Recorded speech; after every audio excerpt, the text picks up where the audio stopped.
الم نخلقکم من ماء مہین، کیا ہم نے تمہیں ایک حقیر پانی سے پیدا نہیں کیا، ایک منی کے قطرے سے، اور وہ اتنا حقیر ہے کہ عام گفتگو میں اس کا ذکر کرنا بھی انسان پسند نہیں کرتا، اتنی حقارت سے اسے سمجھا جاتا ہے۔ جسم سے نکل جائے تو غسل فرض ہو جاتا ہے، کپڑے دھونے ضروری ہو جاتے ہیں، اس سے جان چھڑانا ضروری ہو جاتا ہے۔ اسی کے اندر اللہ تعالیٰ نے انسان کی اوقات رکھ دی ہے کہ انسان کبھی اپنی پیدائش کے اوپر غور کرے تو کبھی اس کے اندر اکڑ نہیں آ سکتی۔ اور دیکھ لیں کوئی دنیا کا بڑے سے بڑا انسان، اس کی پیدائش ہوئی اسی طریقے سے۔ ایک حضرت عیسیٰ علیہ السلام اور حضرت آدم علیہ السلام کی ایکسیپشن ملتی ہے نا، ادروائز بڑے سے بڑا کوئی پیغمبر ہو، بڑے سے بڑا کوئی فلاسفر ہو، بڑے سے بڑا کوئی جو ہے وہ سائنٹسٹ ہو، وہ پیدا اسی طریقے سے ہوا ہے، ایک حقیر بے قدر پانی سے۔ تو اللہ فرماتا ہے کیا تمہیں ہم نے اس حقیر پانی سے پیدا نہیں کیا؟ فجعلناہ فی قرار مکین، پھر ہم نے اسے رکھ دیا ایک محفوظ جگہ، رحم مادر میں، ماں کے پیٹ کے اندر بڑی مضبوط جگہ، 3 یعنی پرتوں کے اندر اللہ تعالیٰ نے اسے محفوظ کیا، ایک جنین کی فارم میں، ایک ایمبریو کی فارم میں، پھر اس کے اندر اللہ تعالیٰ نے جس طریقے سے نقش و نگاری فرمائی ہے وہ تو نہ ماں کو پتہ ہوتا ہے نہ باپ کو پتہ ہوتا ہے۔ ماں باپ ویسے عزت اویل کرتے رہے، وہ تو بیچارے ذریعے ہیں، صرف کرنے والا تو اللہ ہے۔ نہ باپ کو پتہ ہوتا ہے کہ کیا ہوا، نہ ماں کو پتہ ہوتا ہے کہ کیا ہوا۔ الی قدر معلوم، ایک معین مدت تک کے لیے۔ فقدرنا، تو ہم نے ایک اندازہ ٹھہرایا، فنعم القادرون، تو کتنے ہی بہتر ہم اندازہ ٹھہرانے والے ہیں۔ ویل یومئذ للمکذبین، لیکن یاد رکھنا یہ جو ہم نے پیدا کیا اور دنیا میں بھیج دیا، یہ اسی طریقے سے تمہیں چھوڑ نہیں دیا۔ سیریس کریشن ہو تم اللہ کی، اس نے تمہیں کسی مقصد کے لیے پیدا کیا ہے، اور اس میں ہی قیامت مضمر ایسی جملے میں کہ ویل یومئذ للمکذبین۔ اب جو پھر رب کو ریسپانس نہیں کرے گا اس کے لیے تباہ و بربادی ہے پھر قیامت والے دن۔ تو یہ اللہ تعالیٰ نے ایک انسان کو اس کی اوقات یاد کروائی ہے کہ تیری کوئی حیثیت نہیں تھی، اللہ تعالیٰ نے تجھے ایک بے قدر پانی سے پیدا کیا، 2 دفعہ تجھے شرمگاہ سے گزارا، اس کے بعد پوری زندگی انسان پخانے اور بدبو کا بوجھ اٹھائے پھرتا ہے، جب تک باہر نہ نکال لے اسے سکون نہیں آتا، اور باہر وہ سب کے سامنے نکال بھی نہیں سکتا، پردے میں جانا پڑتا ہے، اور مرنے کے بعد گل سڑ کے ہڈیاں بن جائیں گی۔ یہ اس کی پوری اوقات ہے۔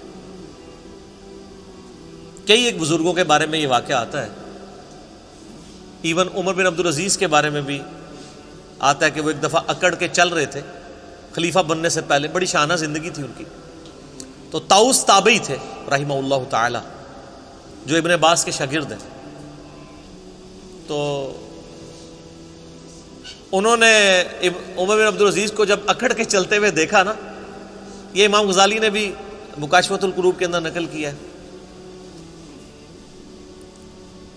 تو انہوں نے عمر بن عبدالعزیز کو مخاطب کر کے کہا کہ ایسے شخص کو زمین پہ اکڑنے کی کوئی اختیار حاصل نہیں ہونا چاہیے، اس کی کوئی حیثیت نہیں کہ زمین میں اکڑ کے چلے، کہ جو ایک منی کے ناپاک قطرے سے پیدا ہوا ہے اور 2 دفعہ شرمگاہ سے گزارا گیا ہے، اور اپنے پیٹ میں پخانے کا بوجھ اٹھائے پھرتا ہے، اور مرنے کے بعد گل سڑ کے ایک مردہ ہوگا۔ وہ دیکھ لینا فوراً بو پڑنا شروع ہو جاتی ہے، تھوڑی سی لاش کو ڈیلے کرتے ہیں۔ عمر بن عبدالعزیز نے جب یہ بات سنی تو فوراً عاجزی کے ساتھ چلنا شروع ہو گئے، اور ساتھ فرماتے جاتے تھے کہ طاؤس نے مجھے جو نصیحت کی ہے نا، میرے ایک ایک جوڑ کے اوپر اس نے ایسی ضرب لگائی ہے کہ میں نے اس ضرب کو محسوس کیا۔ لیکن یہ وہی ضرب محسوس کرتا ہے جس کے اندر وہ ایکسیپٹیبلٹی کا مادہ موجود ہو، ورنہ کوئی ڈھیٹ ہو نا، اس کے اوپر سے پورا قرآن بھی گزار دیں اسے کوئی فرق نہیں پڑتا۔ نصیحت والے کے لیے ایک جملہ بھی کافی ہوتا ہے۔ اسی طرح کا واقعہ حجاج ابن یوسف کے بارے میں ملتا ہے۔ کہ وہ بھی بڑا اکڑ کے چل رہا تھا اور طاؤس تابی گزر رہے تھے تو پیچھے سے کسی نے اناؤنسمنٹ کی کہ ابھی راستہ چھوڑ دو، گورنر حجاز آ رہے ہیں۔ تو طاؤس تو پھر تابعی تھے، ابن عباس کے شاگرد، ان کا تو تزکیہ ہوا تھا، وہ ان بادشاہوں کو کیا سمجھتے تھے؟ حالانکہ سینکڑوں صحابہ کا قاتل ہے حجاج ابن یوسف، اتنا ظالم شخص تھا۔ امام ترمذی نے جامع ترمذی میں اس کے بارے میں لکھا ہے کہ 1,20,000 لوگ ہیں جس کو اس نے اپنے سامنے قتل کروایا باندھ کے، بے گناہ۔ لیکن جو اللہ والے ہوتے ہیں وہ پھر ان چیزوں کو خاطر میں نہیں لاتے۔ تو حضرت طاؤس نہیں ہٹے تو حجاج حیران ہوا کہ یہ کون سا بندہ ہے۔ ان کے پاس آگے کھڑا ہوا اور کہا کہ تم مجھے جانتے نہیں ہو؟ ان کا میں بڑی اچھی طریقے سے جانتا ہوں، تم ایک ناپاک قطرے کی پیدائش ہو، ایک دفعہ اپنے باپ کی شرمگاہ سے نکلے، دوسری دفعہ اپنی ماں کی شرمگاہ سے نکلے، اور تمہارے پیٹ میں اس وقت پخانے اور بدبو کو تم اٹھائے پھرتے ہو سب کے سامنے، سب کو پتہ ہے، یہ وہ حقائق ہیں جس سے کوئی انکار نہیں کر سکتا، اور مرنے کے بعد تم گل سڑ کے ایک مردے کی فارم میں پڑے ہوگے، میں بڑے اچھے طریقے سے تمہیں جانتا ہوں۔ وہ یہ سمجھ رہے تھے کہ یہ کہے گا کہ تم جو آل امیہ کے جو اتنے بڑے گورنر ہو، انہوں نے کہا میں بڑے اچھے طریقے سے جانتا ہوں۔ تو جس طرح حضرت ابراہیم علیہ السلام کی گفتگو سن کے وہ بادشاہ جو ہے ششدر رہ گیا تھا نا، اسے کوئی بات ہی نہیں آئی تھی، حجاج ابن یوسف کی بھی زبان بند ہو گئی کہ اس طریقے سے بھی مجھے کوئی جواب دے سکتا ہے، اور وہ خاموش ہو کے وہاں سے چلا گیا۔ سر ان لوگوں کی تربیت قرآن سے ہوئی ہوئی تھی، یہ جو جملے بولا کرتے تھے نا وہ قرآن سے ہی بولا کرتے تھے نا، قرآن یہی تو بات کر رہا ہے۔ ہمیں واقعات یاد رہتے ہیں لیکن قرآن تو ہم نے پڑھنا نہیں ہوتا، قرآن یہی تو بات کر رہا ہے۔